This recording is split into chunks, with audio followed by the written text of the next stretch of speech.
মুসলমান বাংলাদেশি জনগণ, বাংলাদেশি কৃষক তার জীবদ্দশায় কোনোদিন সে ইলিশ মাছ দিয়ে পান্তা ভাত খাইতে পারে নাই সকালবেলা। কারণ তার ইলিশ মাছ কিনবারই কোনোদিন সামর্থ্য হয় নাই। সে মরিচ পোড়ার পান্তা ভাত খায়া, আমরা তো গরম ভাতে পানি দিয়ে এরপরে পান্তা ভাত খাই, আর তারা পান্তা ভাত খায় হচ্ছে রাতের বেলা যে খাবারটুক থেকে যায় ওই খাবারটুকু পানি রেখে যাতে সকালবেলা খেতে পারে এই জন্য।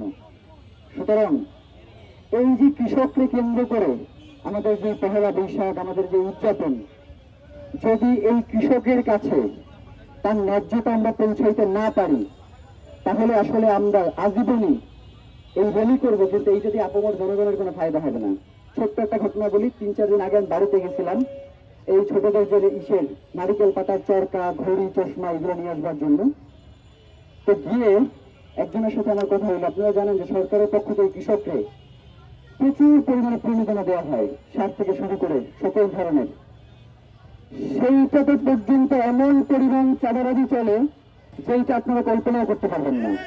মানে শুধুমাত্র এই জিনিসগুলো যদি কৃষকের কাছে পৌঁছানো যাইতো, তাইলে আমাদেরকে এত মূল্য দিয়া পণ্য কিনতে হইতো না এবং কৃষককে না খাইয়ে মরতে হইতো না।